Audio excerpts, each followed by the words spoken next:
Gracias nuevamente por esta oportunidad. Les voy a platicar sobre este trabajo de investigación que tiene por nombre Desigualdades en la supervivencia por cáncer de próstata en México. Quisiera empezar hablando sobre que en enfermedades crónicas como el cáncer, la supervivencia puede ser el reflejo de las disparidades en el acceso y la calidad de la atención médica. Por ejemplo, en países económicamente menos desarrollados, aunque tienen una menor incidencia, al diagnóstico se detecta una mayor proporción de cánceres en estadios avanzados. Por consecuencia, hay una mayor mortalidad y una menor supervivencia. Esto puede deberse a menos recursos para el diagnóstico y el tratamiento del cáncer. En el 2003, en México, se implementa el programa del Seguro Popular, que justamente tenía como objetivo reducir las disparidades en salud y garantizar el acceso a servicios de salud en personas que no contaban con seguridad social.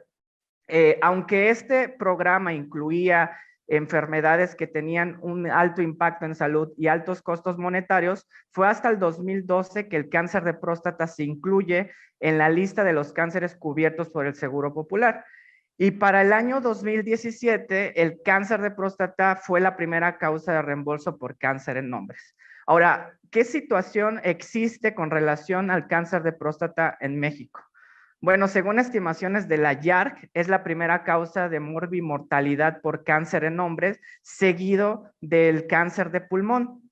Aunque no existe evidencia a nivel nacional, hay pequeños estudios han reportado que una alta proporción de los cánceres diagnosticados en México son clasificados como pobremente diferenciados.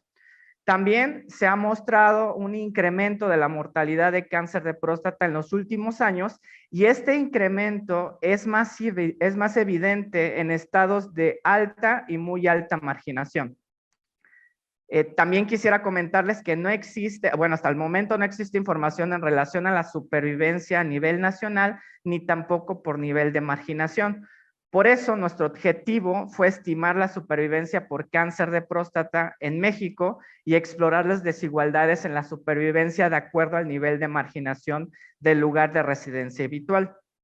Para alcanzar ese objetivo, utilizamos las bases administrativas del Seguro Popular, con las cuales conformamos una corta retrospectiva de 5,521 hombres que recibieron tratamiento por cáncer de próstata entre el 2012 y el 2016.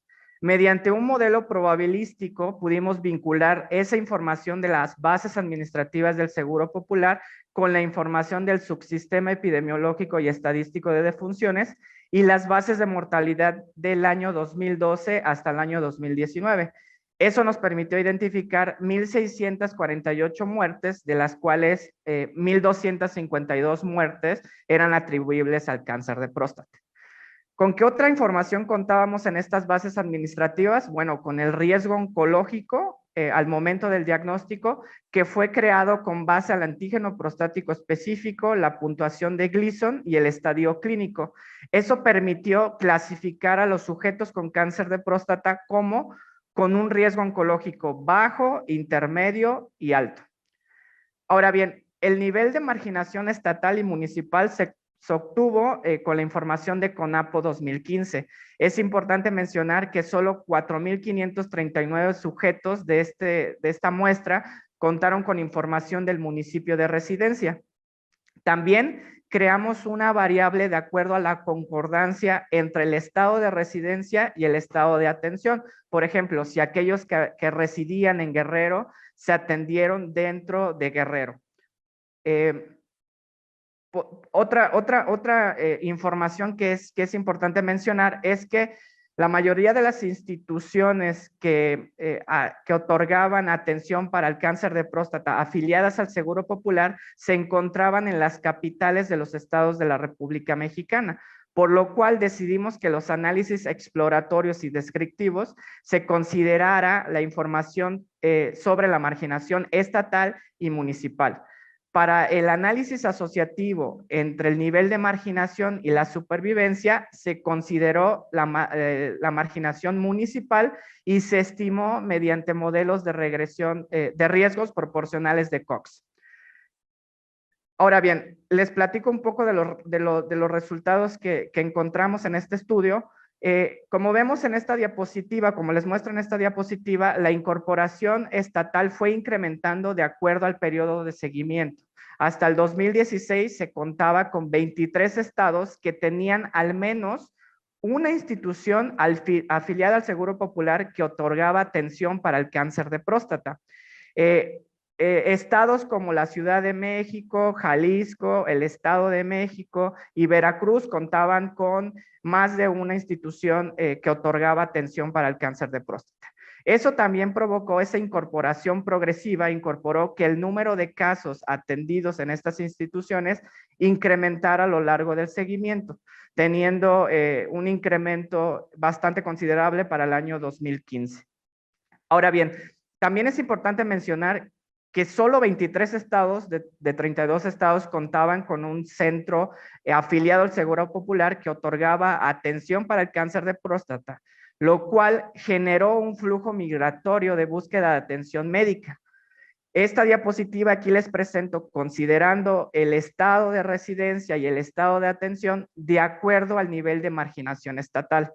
Una de las razones principales para la búsqueda de atención médica en otro estado fue la cercanía geográfica. Sin embargo, en estados de alta y muy alta marginación, aunque existía una distancia geográfica considerable, estos asistían a búsqueda médica a la Ciudad de México. Ahora, tomando en cuenta o con base en las características de la población de estudio, el 32.5% de los sujetos fueron diagnosticados con cáncer de próstata a una edad menor a 65 años y esta proporción fue mayor en aquellos sujetos que residían en un estado de muy baja marginación. Con respecto al riesgo oncológico, alrededor del 67% de los sujetos fueron clasificados con un riesgo oncológico alto al diagnóstico, que esto va en el mismo sentido que algunas evidencias en México. Esta misma proporción de cánceres de riesgo alto parece ir incrementando de acuerdo al nivel de marginación. Sin embargo, contrario a lo que esperamos, o a lo que esperábamos, perdón, aquellos estados o aquellos sujetos o el nivel de marginación muy alta tuvo una proporción menor. Eso nos hizo hacer un análisis exploratorio de qué pasaba con el diagnóstico de los cánceres de alto riesgo en todo el periodo de estudio. Aquí vemos que contrario al comportamiento dentro de otros niveles de marginación estatal, vemos como el nivel de marginación muy alta existe un comportamiento muy diferente que se caracterizó que en los primeros años de seguimiento había muy poca proporción de cánceres diagnosticados como alto riesgo y que esa proporción fue incrementando a través del tiempo. Ahora bien, intentando explicar las fuentes de este comportamiento, pues encontramos que este comportamiento es atribuible a aquellas personas que residían en Guerrero y que se atendían dentro de Guerrero, puesto que este comportamiento es muy diferente a otros estados que conforman este nivel de marginación muy alto y que inclusive es diferente a aquellas personas que residen en Guerrero, pero que se atendieron en otro estado. Esto puede sugerir dos cosas. La primera es un error en la clasificación del riesgo oncológico al momento del diagnóstico, que fue mejorando quizás a través del tiempo, y también sugiere una migración selectiva de aquellos casos diagnosticados como riesgo alto, que quizás por la falta de recursos en Guerrero migraron en búsqueda de atención a otros estados. Con respecto a la letalidad del cáncer de próstata, vemos un comportamiento similar al del riesgo oncológico que va incrementando de acuerdo al nivel de marginación. Y nuevamente vemos un comportamiento poco esperado en el nivel de marginación muy alta, donde vemos una letalidad menor. Otra vez, tratando de encontrar la fuente de este comportamiento, este comportamiento es atribuible nuevamente a aquellas personas o sujetos residentes de Guerrero que se atienden dentro de este mismo estado. Al momento de excluir a los sujetos tratados en Guerrero del análisis, vemos cómo esta letalidad pasa a ser del 29.8% y que es inclusive mayor a la letalidad en otros niveles de marginación. Esto sugiere un subregistro de muertes en este estado de Guerrero y que también va acorde a algunas evidencias que han mostrado que a nivel de la República Mexicana, Guerrero ocupa el primer lugar en el subregistro de muertes. Entonces esto está impactando en la letalidad del cáncer de próstata en este estudio. Ahora bien, con relación a la supervivencia de cáncer de próstata, la supervivencia, la supervivencia es diferente de acuerdo al nivel del riesgo oncológico al momento del diagnóstico, donde vemos que aquellos sujetos con un riesgo alto tienen una menor supervivencia y que esto también es consistente con algunos otros estudios que han mostrado este mismo comportamiento. Y también en esta figura les presento y podemos observar cómo el nivel de marginación también está asociado con la supervivencia de cáncer de próstata, donde aquellos sujetos que residen en municipios con muy alta marginación tienen una supervivencia menor, que es la línea, la curva roja que les presento en esta diapositiva. Eso nos hizo tomar en cuenta estas dos variables y hacer un análisis tomando en cuenta estas dos variables. Y aquí en esta diapositiva les muestro cómo es la supervivencia de acuerdo al nivel de marginación y al riesgo oncológico al momento del diagnóstico. Vemos cómo en el riesgo bajo y en los sujetos que fueron diagnosticados como un riesgo bajo y riesgo moderado, vemos cómo la relación entre el nivel de marginación y la supervivencia no es tan evidente. Sin embargo, se confirma que en aquellos sujetos que son diagnosticados con un riesgo alto y que residen en un municipio de muy alta marginación, la supervivencia a 5 años es del 55%. Por otro lado, y tomando en cuenta este comportamiento inesperado en Guerrero, lo que decidimos hacer fue un análisis de sensibilidad replicando este análisis de supervivencia a 5 años. Sin embargo, lo que hicimos en este análisis fue excluir a aquellos sujetos tratados en Guerrero. Los resultados muestran cómo se hace aún más evidente la relación entre la supervivencia y el nivel de marginación municipal. Y aunque en los sujetos con un riesgo oncológico bajo e intermedio, estas curvas de supervivencia se separan, se confirma nuevamente que en aquellos sujetos con riesgo alto y que residen en un nivel de marginación muy alto, la supervivencia disminuye disminuye tanto hasta un 47%. Disculpen. Con estos resultados podemos concluir que la supervivencia por cáncer de próstata en hombres mexicanos sin seguridad social es menor que la reportada para otros países de la región. Es parcialmente comparable a Colombia, que tiene un sistema de salud similar al de México, y tampoco podemos decir que es completamente similar a otros países, porque nada más estamos tomando en cuenta a hombres mexicanos sin seguridad social.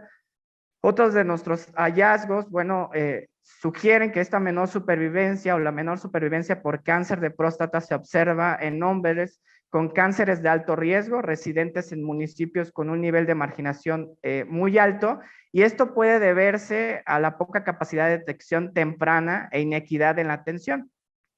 Ahora bien, aunque estas bases administrativas donde obtuvimos los datos no fueron creadas con el objetivo de hacer o realizar investigación, eso no desmerita los resultados de este estudio, y estos hallazgos pueden constituir una línea basal para la planeación y la ejecución de políticas innovadoras para dar respuesta efectiva a la población carente de seguridad social en este contexto que está surgiendo en México con los cambios recientes al esquema de salud.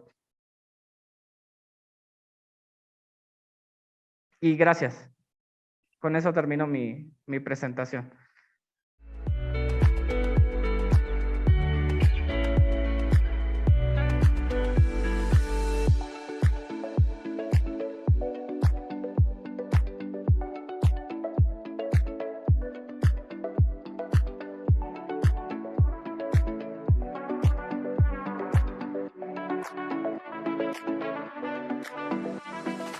somos un equipo de investigadoras que trabajamos la mayoría en la Universidad de Costa Rica y somos Carolina, Melina y Hazel, las investigadoras de la Universidad de Costa Rica. Nosotras trabajamos en el Instituto de Investigaciones en Salud de esta universidad, Carolina y Melina, y Hazel es profesora de estadística aquí en la Universidad de Costa Rica.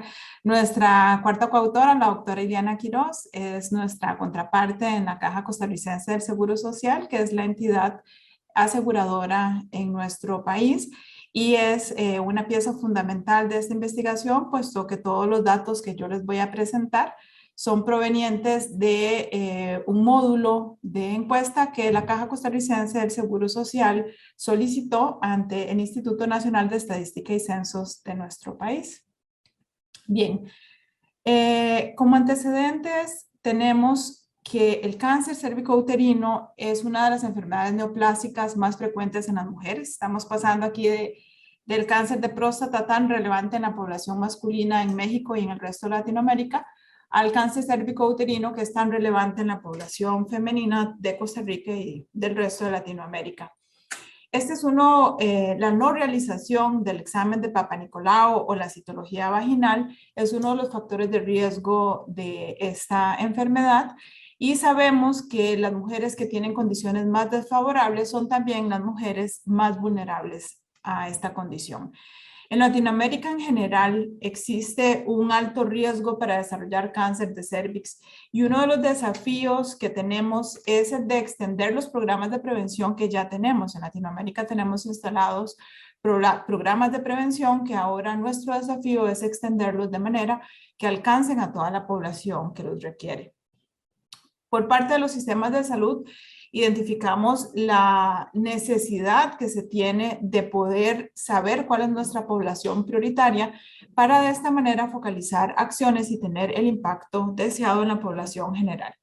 En Costa Rica se han fortalecido los esfuerzos para erradicar el cáncer cervicouterino. Por ejemplo, la vacunación contra el virus del papiloma humano es ahora parte de nuestro esquema básico de vacunación en niñas de 10 años. Y se llevó también a cabo un plan piloto para comprobar la efectividad de una sola dosis de la vacuna contra el virus del papiloma humano en comparación con 2 dosis.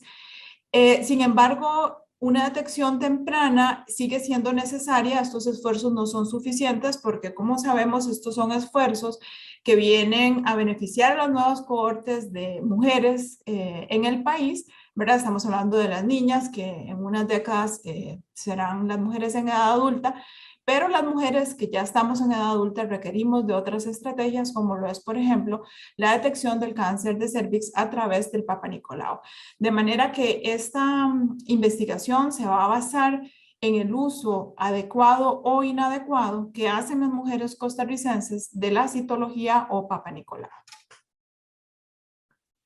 El objetivo general de esta investigación fue generar evidencia para la realización o para el planteamiento de política pública que pueda priorizar los grupos poblacionales que están en mayor inequidad para la detección temprana del cáncer cérvico-uterino a través de la citología vaginal.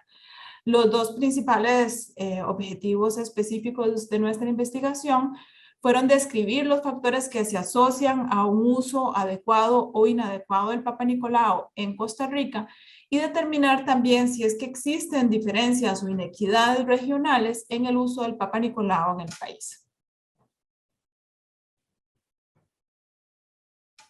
Nuestra principal fuente de información, como les decía al inicio de esta presentación, es un módulo específico sobre el tamizaje del cáncer cérvico-uterino que se aplicó en la encuesta nacional de hogares del año 2014. Se hacen encuestas nacionales de hogares anuales, pero en el 2014 la Caja Costarricense del Seguro Social solicitó la inclusión de un módulo exclusivo para explorar este tema del tamizaje del cáncer cérvico-uterino en Costa Rica. Entonces, todos los datos que hemos utilizado son de mujeres de 20 a 60 años que contestaron este módulo. ¿Por qué de 20 a 60 años? Bueno, de 20 porque ahí es donde, de acuerdo con nuestra norma, inicia el uso del Papa Nicolau en el país. A partir de los 20 años, las mujeres deberían ser tamizadas. Utilizamos también como fuente de datos el Registro Nacional de Tumores del Ministerio de Salud. Utilizamos datos desde 1980 hasta 2015 para ver ya los resultados finales en cuanto a la incidencia de cáncer de cervix y para determinar o utilizamos la información de si este cáncer se detectaba in situ o invasor. Utilizamos también las proyecciones oficiales de población del Instituto Nacional de Estadística y Censos de Costa Rica para el mismo periodo de 1980 al 2015. Como técnicas de análisis de datos, realizamos modelos de regresión multinomial. Por medio de estos modelos pudimos determinar las características de la población según la última vez en que se realizó el Papa Nicolau. Esta pregunta de la última vez en que se realizó el Papa Nicolau es la que establecimos como un indicador del uso que hacen las mujeres del Papa Nicolau. De acuerdo con nuestra norma, debería hacerse cada 2 años la citología vaginal. Entonces, lo que nosotros determinamos como un uso adecuado de la citología era aquellas que se habían realizado su Papa Nicolau por última vez hace 2 años o menos. Hay algunas mujeres que de acuerdo con la recomendación de su médico no deben hacérselo cada 2 años, sino cada año, incluso cada 6 meses. Esto depende de la recomendación del médico, pero eso desde el punto de vista clínico e individual, ¿verdad? Desde el punto de vista poblacional, lo que usamos como una variable indicadora del uso adecuado era si se hizo su último Papa Nicolau hace 2 años o menos.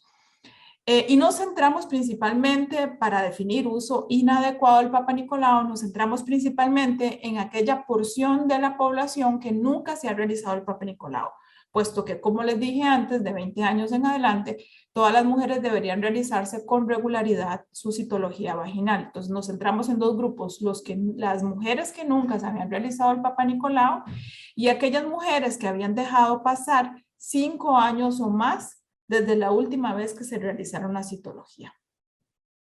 Además, estudiamos las razones por las que las mujeres nunca se habían realizado el Papa Nicolau en Costa Rica. Esa es otra de las preguntas que contenía el módulo. Y estimamos a partir de los datos del registro de tumores y de las proyecciones oficiales de población la razón de los diagnósticos in situ en relación con los diagnósticos de cáncer de cervicuterino invasor.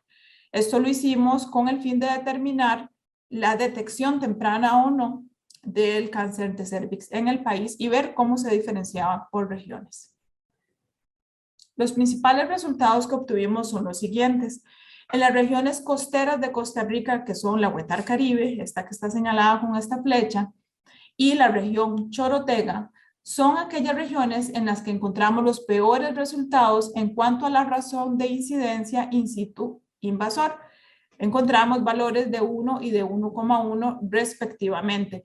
Estos valores son indicadores de detección más tardía que en el resto del país del cáncer de cervix, porque lo que nos dicen es, por ejemplo, en el caso de la región Huetar Caribe, que por cada caso de cáncer de cervix que se detectó en este periodo de tiempo, que era detectado in situ, había también un cáncer de cervix que había sido detectado en una paciente, pero como un cáncer invasor. A lo que aspiraríamos es, por ejemplo, los indicadores que tenemos aquí, por ejemplo, en la región Brunca costarricense, que tenemos un valor de 2,6. Eso quiere decir que por cada 2,6 cánceres cervicouterinos in situ, había solamente 1 de manera invasor. O sea que casi 3-1, ¿verdad? 3 in situ versus 1 invasor. Entonces, a diferencia de estas 2 regiones costeras en las que encontramos donde había una detección tardía del cáncer cérvico-uterino en el país. Bien, y siempre siguiendo con este tema de la división regional del país, hicimos otro análisis ya con los datos del módulo de cáncer cérvico-uterino y de tamizaje que teníamos en la encuesta. Y encontramos que para esas mismas 2 regiones, la Huetar Caribe y la Chorotega, era donde existía la mayor prevalencia de mujeres que se habían realizado su Papa Nicolau hace 5 años o más. Esta, como les dije antes, es uno de los indicadores de uso inadecuado del tamizaje, puesto que no deberían pasar más de 2 años entre una citología y la otra. Entonces, como ustedes pueden ver, las mayores prevalencias de uso inadecuado del Papa Nicolau se dan en estas dos regiones con un 5.9% y un 6.5%. Entonces, estas dos se consideran las regiones más vulnerables en términos regionales de Costa Rica. Continuando con los resultados que obtuvimos con la encuesta, tenemos lo siguiente. Encontramos, me voy a centrar en esta gráfica de pastel, me voy a centrar en dos grandes porciones. La primera es lo que ustedes pueden ver como la porción azul y anaranjada. Esto suma en total un 70% y ese es el uso adecuado del Papa Nicolau. ¿Por qué? Porque estas son mujeres que se realizaron en la porción azul su Papa Nicolau hace menos de un año o en la porción naranja hace entre un año y menos de 2 años. Entonces, el 70% de las mujeres costarricenses hacen un uso adecuado en cuanto a periodicidad del Papa Nicolau. Ahora bien, me voy a centrar en la porción celeste y en la porción morada de esta gráfica. La porción celeste se refiere a las mujeres que nunca se han realizado su Papa Nicolau. Entonces tenemos un 12% de la población costarricense que nunca se ha hecho su Papa Nicolau y un 4% de la población femenina que la última vez que se hizo su Papa Nicolau fue hace 5 años o más. Como ustedes pueden ver, podríamos hablar también, por ejemplo, de esta porción rosa, que es, si juntamos estas dos, tenemos un 9% de la población que desde hace 3 años o más fue la última vez que se hicieron su Papa Nicolau, ¿verdad? Entonces, estas son porciones de la población especialmente importantes ahora que tenemos a un 70% de las mujeres haciendo un uso adecuado en cuanto a frecuencia de la citología. Entonces, ¿cuál es la meta para la erradicación del cáncer de cervix? Viene, por supuesto, en diferentes direcciones. Una de ellas ya fue dada, como les explicaba antes, con la inclusión de la vacuna contra el virus del papiloma humano en nuestro esquema básico de vacunación, pero la otra tiene que ver con cómo le llegamos a estas mujeres que están haciendo un uso inadecuado de la citología vaginal. Si hacemos un zoom a las características de estas personas, nuevamente me voy a centrar en las que aquí teníamos en morado, que son las que se hicieron su citología hace 5 años o más, y en las celestes, que son las que nunca se han hecho su citología. Aquí tienen el mismo código de colores. Entonces, si nos centramos aquí en la porción morada, que como ustedes ven son las que se hicieron su citología hace 5 o más años, podemos ver una gradiente que está dada por el nivel educativo. Entonces, aquí tenemos de menor a mayor el nivel educativo desde primaria incompleta hasta educación universitaria. Y vemos cómo entre las mujeres que tienen solamente primaria incompleta, el porcentaje de las que se hizo su Papa Nicolau hace 5 años o más es de 7% en comparación, por ejemplo, con las mujeres con educación universitaria, en las que solo un 2% ha dejado pasar 5 años o más desde la última vez de realización de su Papa Nicolau. Importante destacar aquí el rol de la educación como determinante de uso de los servicios de salud y finalmente como determinante también o como un indicador del nivel socioeconómico, ¿verdad? Y cómo esto tiene un efecto en la salud de la población general y de la población femenina en particular a la que nos referimos en esta investigación. En esta Carolina, última porción, un minuto, por favor. Gracias. En esta última porción vemos también cómo hay un efecto de la educación entre las mujeres que nunca se han realizado el Papa Nicolau, pero aquí es inverso, son las mujeres con educación universitaria las que tienen un mayor porcentaje de población sin de nunca haberse realizado su Papa Nicolau. En general, las mujeres que hacen un uso adecuado del Papa Nicolau son mujeres entre los 30 y los 39 años que están unidas y que tienen al menos primaria completa, mientras que las que nunca se han realizado el Papa Nicolau son las más jóvenes, tienen menos de 25 años, no están unidas y tienen secundaria completa o más. Las mujeres que se hicieron su último Papa Nicolau hace 5 años o más son por lo general mujeres mayores de 50 años o más y que están unidas y tienen un menor nivel educativo. Encontramos también a manera de discusión entonces que en Costa Rica la mortalidad por cáncer de cervix presenta brechas regionales y estas brechas han sido descritas por estudios anteriores en la región. Finalmente, a manera de conclusión, tenemos que las mujeres jóvenes son más propensas a nunca haberse hecho la citología y las mujeres de mayor edad son más propensas a dejar 5 años o más para hacerse su Papa Nicolau. Y a manera de cierre, para erradicar el cáncer cervicouterino en la región latinoamericana, es definitivamente fundamental cerrar las brechas que existen y fomentar en los sistemas de salud una mayor equidad. Muchas gracias.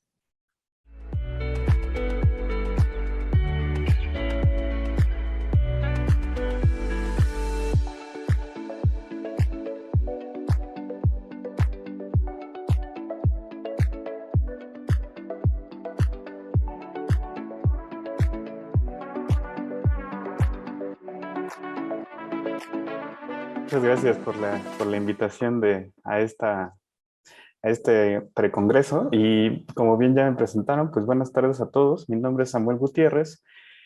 Soy estudiante del doctorado en el posgrado de la Facultad de Medicina de la Universidad Nacional Autónoma de México. Y hoy les voy a presentar la evaluación del contexto del programa de atención integral a las personas mayores. Este es un programa que es impulsado por la OMS y es un modelo de atención en comunidad y atención primaria. Tiene las características generales de por un lado ser de fácil sistematización y por el otro lado de ser implementado en distintos sistemas de salud y contextos. O sea, está pensado para ser flexible. En este sentido, tendría que ser evaluado para su potencial implementación. Por lo tanto, se decidió realizar una evaluación de contexto que orientara a conocer las posibles barreras y facilitadores para llevarlo a cabo. La necesidad de esta implementación es debido a mejorar las áreas de oportunidad de la calidad de la atención de las personas mayores, pero para dar mayor claridad a este problema, me gustaría empezar diciendo que la capacidad de respuesta del sistema de salud para las personas mayores es un reto. Esto debido a que se ha documentado que en Latinoamérica el 32% de las muertes evitables son debidas a la baja calidad de la atención, pero este número aumenta considerablemente en México, que es hasta el 69%. De esta proporción de muertes evitables, se puede decir que hasta el 80% de esta podría ser atendida en la atención primaria. Y en la atención primaria es utilizada hasta 4 veces más por las personas mayores. Las personas mayores actualmente se estima que representan el 9.5% de las personas en Latinoamérica. Y se estima que esta proporción aumente en los próximos años con una pendiente pronunciada a partir de esta década y que no se va a detener. Para la atención de este grupo de población se recomienda en general que exista al menos un médico geriatra por cada 10,000 habitantes. Sin embargo, en México nos encontramos al 65% de esta recomendación, lo que quiere decir que nos hace falta 35% de médicos especialistas para la atención de las personas mayores. Con estos datos podemos observar que existe un reto en el sistema de salud al no tener el personal especializado para la atención de estas personas. Y en busca de una solución para mejorar la capacidad de respuesta del sistema de salud, la OMS en el 2020 instauró la década del envejecimiento saludable y propuso entonces el programa ICOP, que por sus siglas en inglés se refieren al Programa de Atención Integrada a las Personas Mayores. Este abordaje permite a personal no especializado a una atención sistemática a nivel de comunidad y primer nivel de atención. Está enfocado en mejorar la gestión del sistema de salud de las personas mayores y se puede aplicar en diferentes contextos. Este programa tiene la ventaja de ser aplicado por personal de salud, no exclusivamente por personal médico especializado. En general, este programa evalúa la capacidad intrínseca de la persona mayor que tiene varios dominios. El primer dominio o las primeras capacidades que componen la definición de capacidad intrínseca es la capacidad psicológica, cognitiva, visual, auditiva, tal vez la vitalidad de la persona mayor y la capacidad locomotriz. Nueva definición o relativamente nueva definición de la capacidad intrínseca, este programa propone que se evalúe a través de rutas de atención sistematizada, a través de un tamizaje, promoción de la salud, manejo y referencia en caso de ser necesario, pues como les dije, este programa no es exclusivo de personal médico especializado. Al aplicar las rutas de atención de forma sistemática, permite, al menos teóricamente, mejorar la calidad de la atención. Por lo tanto, para evaluar si este programa podría ser implementado en nuestro sistema de salud y en un contexto específico, realizamos el siguiente estudio con el objetivo de evaluar el potencial de implementar ICOP como una intervención para la mejora de la calidad de la atención de las personas mayores en México. Para realizar esto, hicimos un estudio transversal con las personas que tomaran el curso de ICOP de diciembre de 2020 a diciembre de 2021. Para evaluar el contexto, encerramos en el marco conceptual de MUSIC. MUSIC está diseñado para comprender el éxito de una intervención centrada en la mejora de la calidad de la atención. Y este marco consiste en 23 aseveraciones con 8 posibles respuestas por parte del personal de salud que haya tomado el curso. Por supuesto que antes de aplicar este estudio se tomaron las consideraciones éticas pertinentes. Los resultados que obtuvimos fue que 2.473 personas se capacitaron en ICOP y contestaron este instrumento de música. Las profesiones fueron diversas y los cargos principalmente tenían cargos operativos y el rango de edad fue muy amplio. Los resultados generales de la encuesta que se obtuvieron están planteadas en esta gráfico y se muestran aquí, por ejemplo, la interpretación depende del puntaje obtenido. Y en el caso de la dimensión del equipo o del equipo para la mejora de la calidad de la atención, lo podemos ver en verde y se puede interpretar como que el proyecto o la implementación de ICOP tiene una probabilidad razonable de éxito. En el caso de la dimensión de microsistema, infraestructura y organización, podemos ver que está en amarillo y esto representa que el proyecto puede ser exitoso, pero tienen barreras contextuales que deben de ser abordadas para que mejorar la probabilidad de éxito. Y en el caso del ambiente externo, tiene serias barreras contextuales y tal vez no esté muy preparado. Quizás vemos que no está tan cerca del rojo y está más cerca del amarillo, pero es un punto rojo que hay que considerar.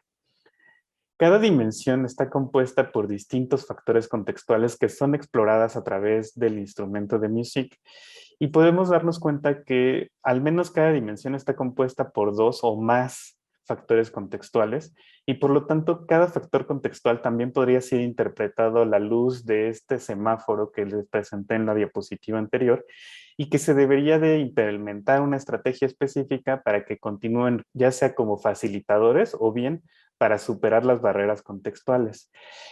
Con esta interpretación de cada factor contextual nos podemos dar cuenta a vista de pájaro, a lo lejos, que la mayoría están en amarillo, pero si nos observamos los verdes, podemos decir que al menos los factores contextuales verdes se interpretan como una alta probabilidad de éxito y por lo tanto podrían ser un facilitador para la implementación de ICOP como programa para la mejora de la atención.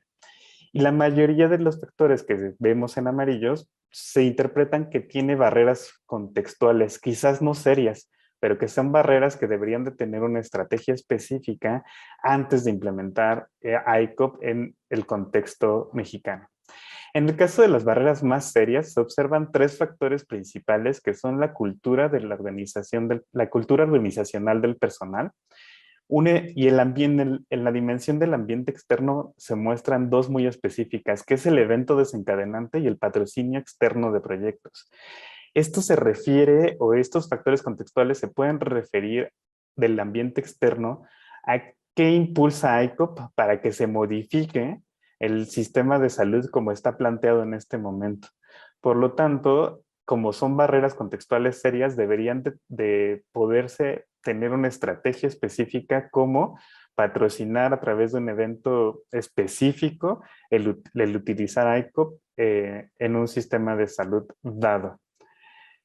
Como conclusiones generales, se puede decir que hay barreras contextuales que se tienen que tomar en cuenta antes de implementar ICOP y que para eso se propuso utilizar este marco conceptual de música. Es recomendable mantener los facilitadores al implementar ICOP, pues si ya son detectados como un facilitador, se tienen que mantener para que estos no cambien a ser barreras, ¿no? Este estudio es exploratorio, en realidad 2.400 personas, alrededor de 2.400 personas no pueden ser o son difícilmente generalizados a nivel nacional de México, pero bien podrían dar una orientación a decir, bueno, quizás deberíamos de enfocarnos en estas barreras contextuales antes de implementar en un sistema de salud un programa como ICOP para mejorar la calidad de la atención de las personas mayores. Pero este análisis permite quizás preparar el lugar de la implementación específico para evaluar estos factores contextuales y realizar intervenciones específicas. Por lo tanto, quizás se propone realizar un estudio piloto en el que se aborden estas barreras y facilitadores en un contexto determinado, en un sistema de salud determinado, para buscar la generalización después a otros sistemas de salud. Es de notar que este programa ICOP, al ser aún novedoso, todavía no hay a lo mejor resultados en otros países, ni países latinoamericanos como el nuestro, o como países de Europa u otras regiones en donde se haya implementado. Por lo tanto, es novedoso y que se podría hacer en otros sistemas de salud. Como mensaje a casa, me gustaría decir que el ICOP tiene el potencial para mejorar la capacidad del sistema de salud y aumentar la calidad de la atención de las personas mayores por medio de la introducción de estos modelos de atención sistematizada por personal no especializado. Y la manera que ICOP propone ser el modelo de atención sistematizado es por medio de una app electrónica sin costo que está disponible ahora para los dispositivos móviles, o bien que en contextos donde no se pueda realizar esto a través de un expediente estandarizado. Sin embargo, se queda la duda de, bueno, gracias a este estudio exploratorio que se encuentran las barreras como son un evento desencadenante externo o el ambiente del patrocinio o bien la cultura organizacional, es qué tan sostenible es a nivel de sistema de salud mantener un programa como ICOP para los diferentes contextos de sistemas de salud que tenemos a nivel Latinoamérica. Este estudio tiene el potencial de ser replicado para realizar la evaluación de contexto previa a la implementación de un programa de características similares mientras tenga el objetivo de mejorar la calidad de la atención. Y podría ser también útil para consensar estrategias específicas y aumentar la probabilidad de éxito de programas similares. Quiero agradecer al comité de este precongreso de sistemas de salud, pero también al Instituto Nacional de Geriatría de la Ciudad de México o de México por la realización de este estudio, así como al programa de maestría y doctorado en el que me encuentro inscrito. Les dejo mi correo de contacto por si alguien quisiera contactar y le cedo la palabra al siguiente ponente, que nos falta uno.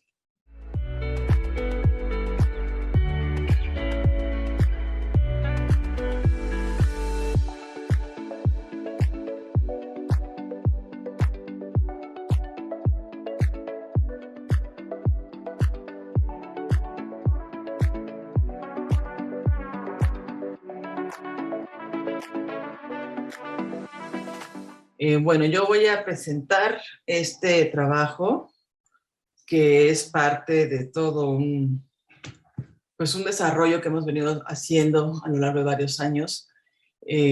Específicamente es este trabajo de análisis comparativo del marco legal en salud mental y suicidio, y efectivamente pues, lo hicimos en colaboración con la Escuela de Salud Pública de México y la UAM.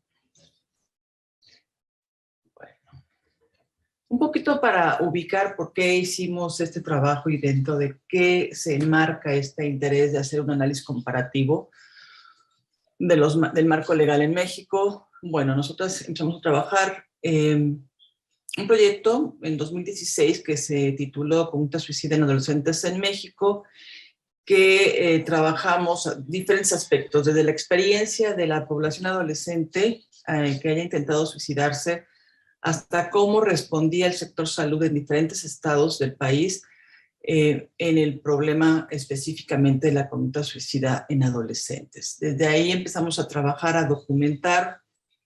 Les comento que, bueno, pues también se puede descargar este libro donde está este capítulo particularmente, y también el propio análisis que hicimos está recientemente publicado en Salud Pública de México, y en la primera diapositiva está el link.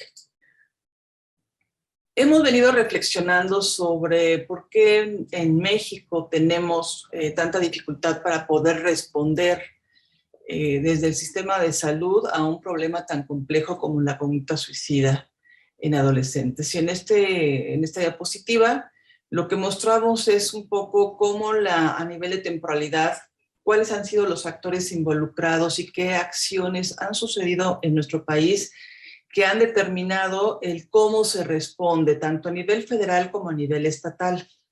No voy a tener mucho en esto, pero sí quería presentarles este panorama porque es importante conocer, al menos para nosotras como equipo, fue muy importante tener esta visión temporal desde 2004, cuando se crea el CONUSAME, y después cuando hay un cambio en la Secretaría Técnica del CONAME, y empezamos a tener como algunos hitos importantes sin que en México se pueda decir que tenemos una reforma en materia de salud mental, ¿no? Y esa es parte de la pregunta que nos hicimos, ¿por qué hemos respondido como país a un problema tan complejo y que por otro lado tenemos estadísticas que sugieren que nos está rebasando? Y en ese sentido, en este estudio particular que les voy a compartir, lo que hicimos, el objetivo fue analizar el marco legislativo y normativo en salud mental y suicidio en México. ¿Por qué es importante analizar la legislación en salud mental? Bueno, esto es algo que han hecho otros equipos de investigación, donde está documentado que, por ejemplo, alrededor del 75% de los países tienen algún tipo de normatividad, legislación relacionada con salud mental, de los cuales el 51% tiene leyes actualizadas después de 1990 y 15% tiene leyes de antes de los 60. Y también ahí tenemos datos importantes que sugieren que estos cambios de la normatividad que regulan la respuesta, pues va variando mucho según el contexto del país, ¿no?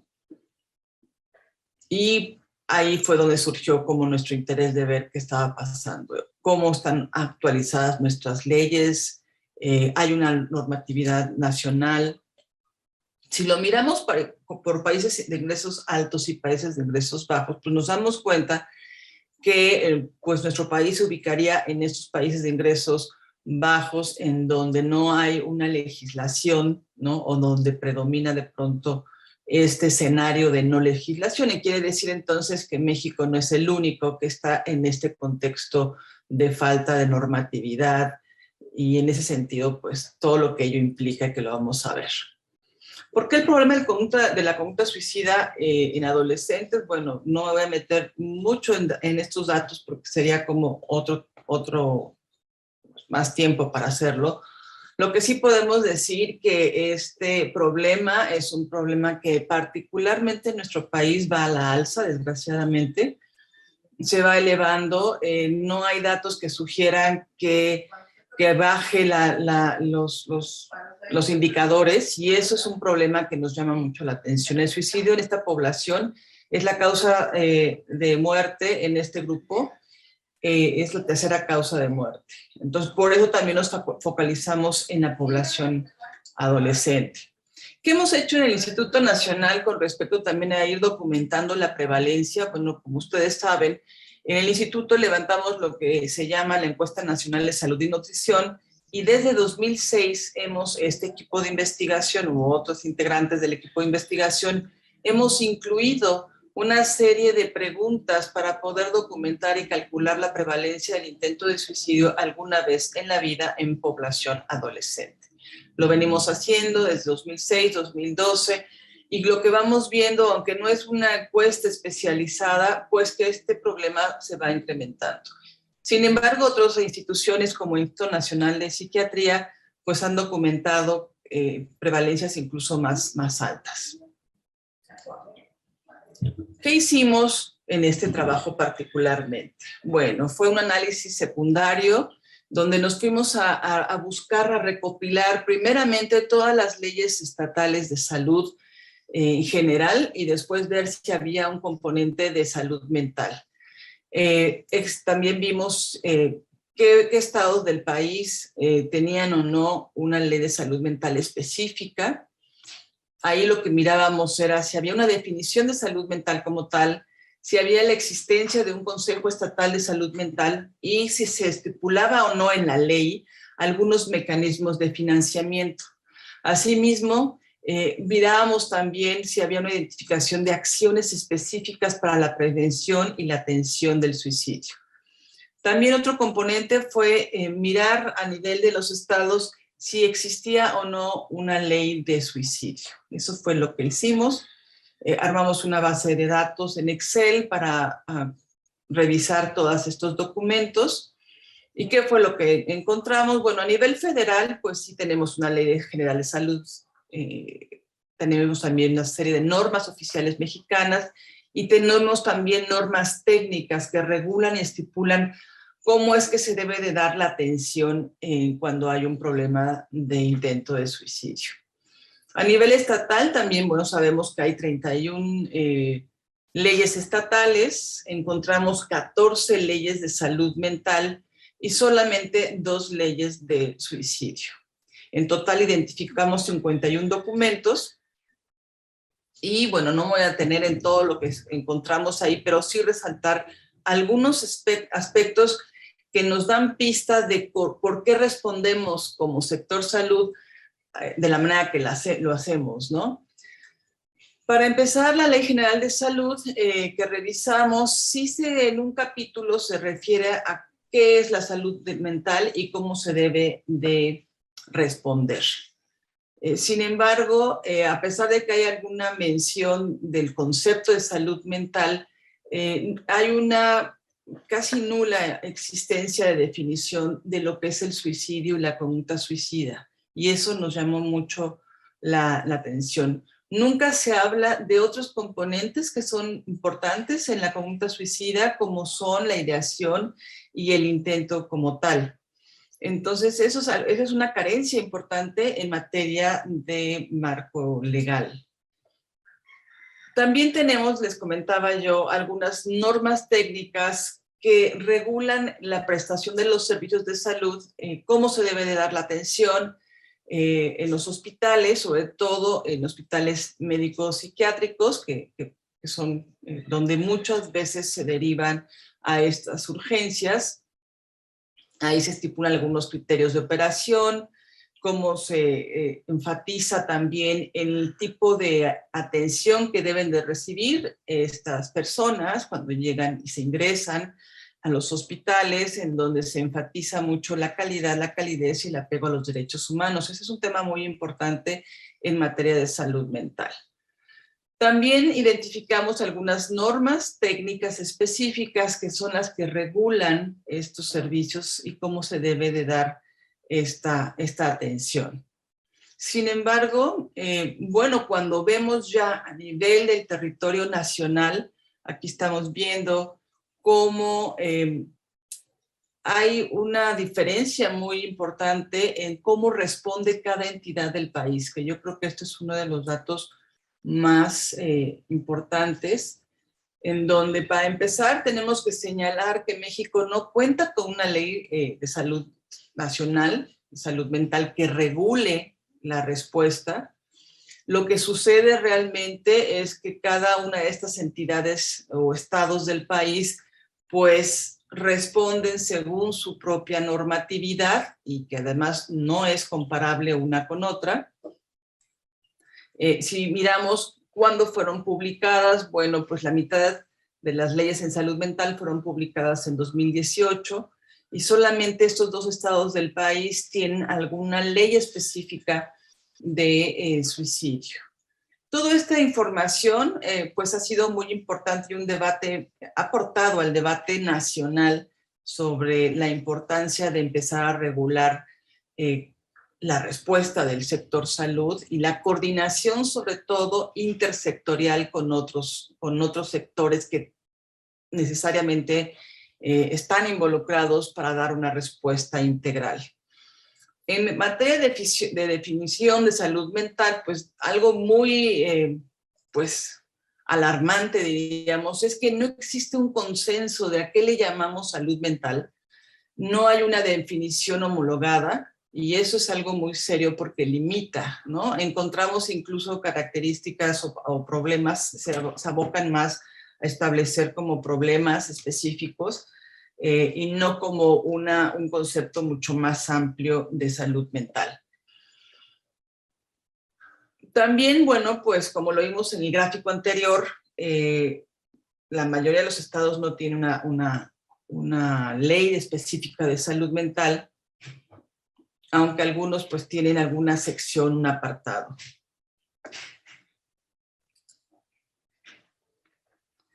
Aquí, bueno, vemos cómo también operan en los estados algo que es muy importante, que son los consejos de salud mental. Existe un Consejo Nacional de Salud Mental que, como vimos anteriormente, fue creado en el 2004, y algunos estados sí tienen consejos estatales de salud mental. ¿Qué es lo que hace un consejo de salud mental? Pues es el que diseña la política de prevención, de atención integral, así como la sensibilización a la población en materia de trastornos mentales, y por eso es importante que se pueda, pues pueda estar integrado por diferentes actores.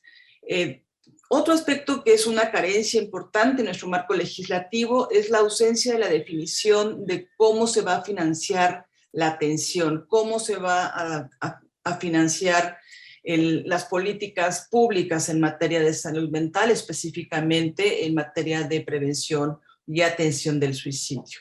Aquí es muy importante porque aunque haya leyes de salud mental, si estas leyes no estipulan qué cantidad o qué presupuesto va a asignar el Estado para la atención, bueno, pues sabemos que entonces adolecen de algo muy importante, que es la instrumentación operativa, que es el financiamiento para poder implementar una política pública. Solamente 3 estados estipularon estos porcentajes de presupuesto que tiene que destinarse en materia de salud mental.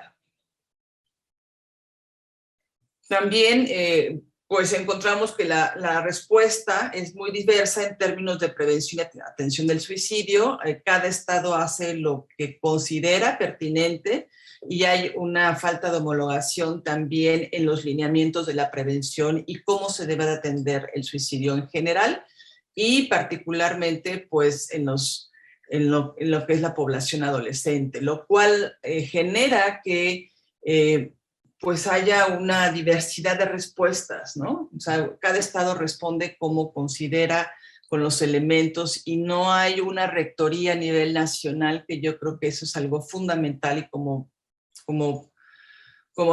resultado de este trabajo falta una rectoría. Si bien en esta administración se empezaron a sentar ciertas bases incipientes, pues llega la pandemia y todo este impulso que tuvo al principio la administración, pues se ve suspendido.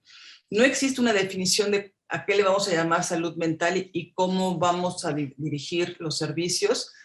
Y sobre todo, un tema importante, el presupuesto sigue quedando en la carga de los estados, en responsabilidad de los estados, y no existe un presupuesto federal asignado para implementar políticas públicas. Y entonces, pues tenemos un problema muy serio, porque por un lado el problema sigue creciendo, se sigue habiendo más intentos de suicidio, sobre todo ahora incluso también en la pandemia se ha visto algún incremento en todos los problemas de salud mental, pero también en materia de suicidio, y sin embargo nuestra respuesta o la respuesta del sector salud es bastante pobre y limitada, desde el marco normativo hasta la definición misma de lo que es el problema de la salud mental.